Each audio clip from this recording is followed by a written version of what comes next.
Hello student, welcome back to my YouTube channel. बेटा, इस video में हम सॉल्व करेंगे set 1 of accountancy board exam Delhi. सबसे पहले हमारे पास क्वेश्चन नंबर 1 में बेटा गिवन है मैच फंड। और मैच फंड का बैलेंस बेटा हमें गिवन है 1,70,000, जिसमें हम डोनेशन ऐड करेंगे 90,000 की और मैच एक्सपेंस माइनस करेंगे 2,50,000 का। हमारे पास जो बैलेंस बचेगा बैलेंस शीट में दैट इज 10,000 रुपीज। इसके बाद जो हमारे पास सेकंड क्वेश्चन है वो थ्योरी बेस्ड क्वेश्चन है, which is difference between dissolution of partnership and dissolution of partnership firm. और हमारे पास बेसिस में गिवन है termination of business. See, dissolution of partnership में बिजनेस कंटिन्यू होता है, only there is change in current agreement between the partners. और dissolution of partnership firm में business comes to an end, settlement of assets और liabilities की बात करें तो डिसोल्यूशन ऑफ पार्टनरशिप में there is only revaluation and reassessment of assets and liabilities, whereas in dissolution of partnership firm, assets are being sold to settle the liabilities because it is closure of business, and if any balance is left, that is distributed among the partners. इसके बाद बेटा third question हमारे पास आया। Third question में हमारे पास given है मधु मानव Mukul partners हैं जिनकी रेशियो है 3:2:1। और 31 मार्च को मुकुल जो है वो रिटायर हो रहा है फर्म से। फर्म की गुडविल गिवन है 3 लाख। इसमें हम कैलकुलेट करेंगे जो भी हमारे रिटायरिंग पार्टनर है उसका शेयर निकल के आ रहा है 3 लाख का 1/6, क्योंकि हमारा रिटायरिंग पार्टनर जो है वो है मुकुल। उसका शेयर ऑफ गुडविल निकल के आ रहा है 50,000। This 50,000 will be given to him by the gaining partners. और हमारे पास है गेनिंग पार्टनर कौन है, मधु और मानव है। और हमारी गेनिंग रेशियो है 3:2। ये जो मुकुल को गुडविल का शेयर मिलेगा वो उसे मधु और मानव देंगे इन देयर गेनिंग रेशियो। तो this is the general entry that we will pass. Moving to the next question, question number 4। बेटा क्वेश्चन नंबर 4 में या तो आप सब्सक्रिप्शन अकाउंट बना सकते हैं, opening outstanding on the debit side, closing outstanding credit side, opening advance, closing advance, receipt and payment account 4 lakh. और हमारे पास बैलेंसिंग फिगर आएगी to be credited to income and expenditure account which is coming 3,40,000। और आप इसी question को चाहो तो फॉर्मूला बेस्ड तरीके से भी कर सकते हो, wherein you will subtract opening outstanding, you will add closing outstanding, you will add opening advance, and you will subtract closing advance. Balance will be 3,40,000 which will be credited to income and expenditure account. इसी का और part है बेटा हमारे पास 4 का B part, जहां पर हमें कैलकुलेट करना है amount to be debited to income and expenditure account. हमें स्टेशनरी परचेज गिवन है 2 लाख रुपीज की, तो हम इसमें सिर्फ ओपनिंग स्टॉक को ऐड करेंगे और क्लोजिंग स्टॉक को माइनस करेंगे। हमारे पास amount debited to income and expenditure account आ रहा है 1,90,000। आगे बढ़ेंगे क्वेश्चन नंबर 5 पर। क्वेश्चन नंबर 5 में पुनीत एक पार्टनर है जिसकी डेथ हो रही है 1 जुलाई को। क्वेश्चन कह रहा है Puneet Purab Parth were partners, their profit sharing ratio is 4:3:1। Firm अपनी बुक्स को क्लोज करिए 31 March every year as per the partnership deed. At the time of death of a partner, goodwill जो है वो हमें 4 ईयर का एवरेज प्रॉफिट कैलकुलेट करना है। तो हमारे पास 4 साल का प्रॉफिट गिवन है 1,90,000, 1,00,000, 1,30,000 एंड 80,000। चारों को ऐड करेंगे 4 से डिवाइड करेंगे तो एवरेज प्रॉफिट आएगा 1,00,000। और गुडविल निकालने के लिए इसको हमें मल्टीप्लाई करना 3 इयर्स परचेज से, तो हमारे पास वैल्यू ऑफ गुडविल आ जाएगी 3 लाख। अब इसमें पुनीत जो कि हमारा डिसीज्ड पार्टनर उसका शेयर है 4/8, तो उसका शेयर कितना बनता है 1,50,000। तो पहला पार्ट हमारे पास क्वेश्चन में यही है कि जहां पर हमें फर्म की गुडविल कैलकुलेट करनी है विच इज कमिंग 3 लाख, और पुनीत का शेयर ऑफ गुडविल कैलकुलेट करना है विच इज कमिंग 1,50,000। आगे क्वेश्चन में हमें कह रहा है कि हमें पुनीत का शेयर ऑफ प्रॉफिट निकालना है till the date of death on the basis of previous year profit. तो प्रीवियस ईयर का प्रॉफिट 80,000 है, पुनीत का शेयर 4/8 और वो 3 मंथ्स के लिए ही वॉज अलाइव, तो हमने जब उसका शेयर कैलकुलेट किया इट इज कमिंग 10,000। अब वो इसकी जनरल एंट्रीज पूछ रहा है। जब हम जनरल एंट्री पास करेंगे तो गेनिंग पार्टनर्स को डेबिट करेंगे, तो हमारे गेनिंग पार्टनर है पूरव और पार्थ, और हमारा डिसीज्ड पार्टनर है पुनीत जिसको फर्म की गुडविल का 4/8 शेयर मिल रहा है दैट इज 1,50,000। और ये इसको कौन देंगे, गेनिंग पार्टनर देंगे, एग्जिस्टिंग पार्टनर जो है हमारे पूरव और पार्थ इन द रेशियो 3:1। और जो इसको प्रॉफिट मिलेगा at the time of his death वो मिलेगा PNL suspense account debit to Puneet capital account and the amount of profit is 10,000। तो इसमें आपको जर्नल एंट्रीज पास करनी थी। Coming to question number 6, question number 6 में आपके पास issue of debenture for consideration other than cash का क्वेश्चन है, जहां पर एसेट्स है हमारे पास 14 लाख की, लाइबिलिटीज है हमारे पास 6 लाख की, और आगे गिवन है कि जो वेंडर है हम उसको डिबेंचर्स दे रहे हैं 10% के प्रीमियम पर, तो हम उसे 10,000 डिबेंचर दे रहे हैं। तो हमने डिबेंचर अकाउंट में 10 लाख रुपीज ट्रांसफर किए, सिक्योरिटी प्रीमियम रिजर्व में 1 लाख। तो जो हमारे पास परचेज कंसिडरेशन आएगी यहाँ लिखने के लिए वो आ रही है 11 लाख, और जब हम इसका डिफरेंस निकालेंगे तो हमारे पास बैलेंसिंग फिगर बच रहा है goodwill which is coming 3 lakh rupees. I hope this question is clear. आगे बढ़ते हैं, हमारे पास क्वेश्चन नंबर 6 का और पार्ट भी है। इन द बुक्स ऑफ अमे लिमिटेड हमारे पास पहले एप्लीकेशन का अमाउंट जो आ रहा है वो ओवर सब्सक्रिप्शन का केस है, 12,000 डिबेंचर्स पे 30 रुपीज के हिसाब से 3,60,000 रुपीज रिसीव हो रहे हैं।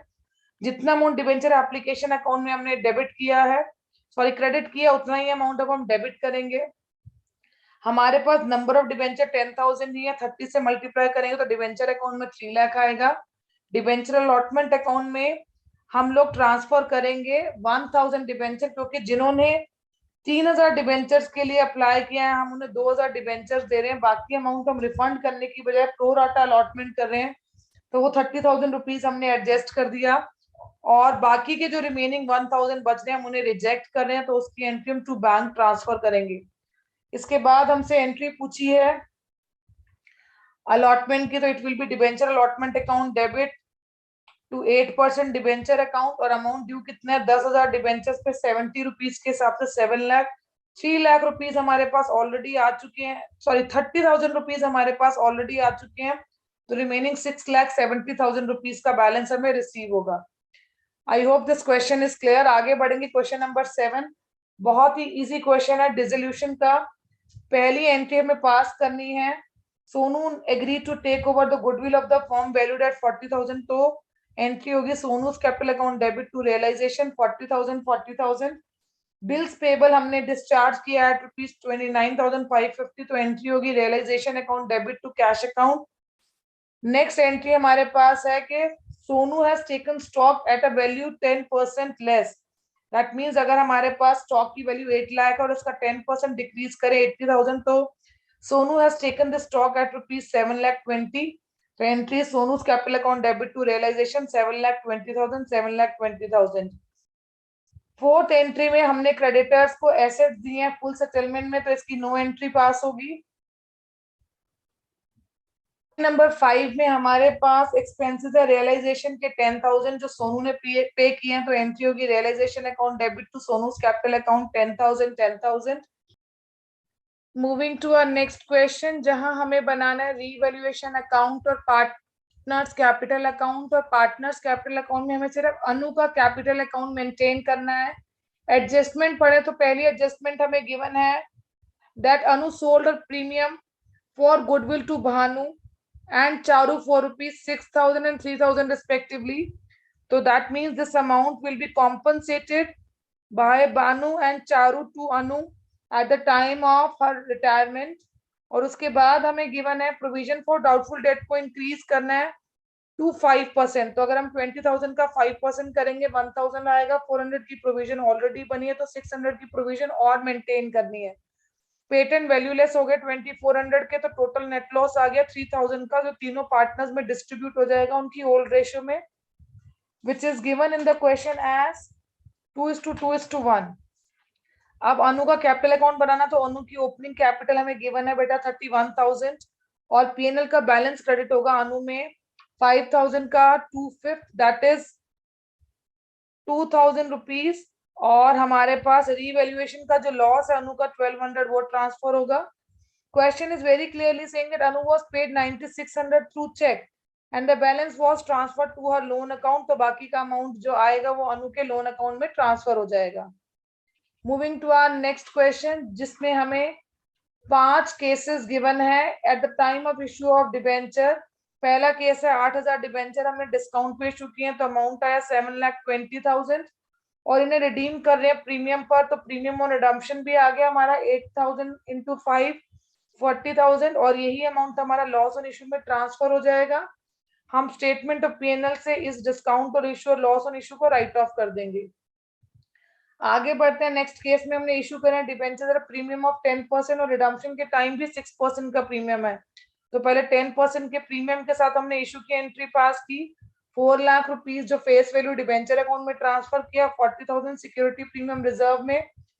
4,000 के डिबेंचर पर जो 6 रुपीज का हम प्रीमियम रिडम्पशन दे रहे हैं उसे हमने प्रीमियम रिडम्पशन अकाउंट और लॉस ऑन इशू में ट्रांसफर किया। उसके बाद हमने इस लॉस ऑन इशू को 24,000 को इस एसपीआर के थ्रू राइट ऑफ कर दिया। इसके बाद नेक्स्ट बेटा हमारे पास केस आ रहा है थर्ड जो हमारे पास पार्ट है जिसमें again we have issued debentures issued at par and redeemed at par। तो नॉर्मल केस है bank account debit to debenture application and allotment debenture application to 9% debenture 1 lakh. इसके बाद वाला केस भी आसान है। Issue of debentures at premium and redeemed at par.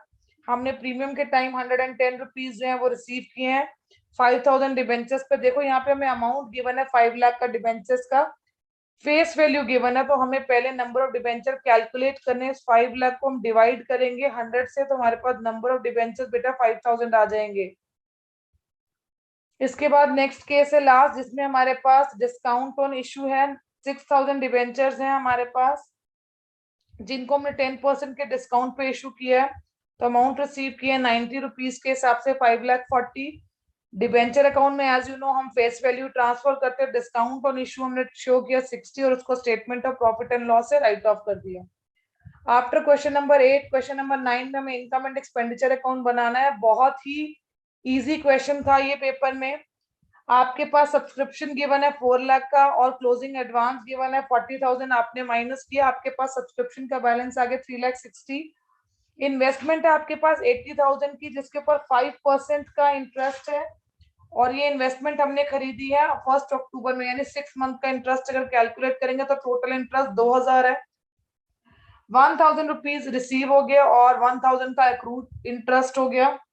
Salary हमारे पास given है 3,60,000, आउटस्टैंडिंग सैलरी है 5,000 तो 3,65,000 बैलेंस हो गया।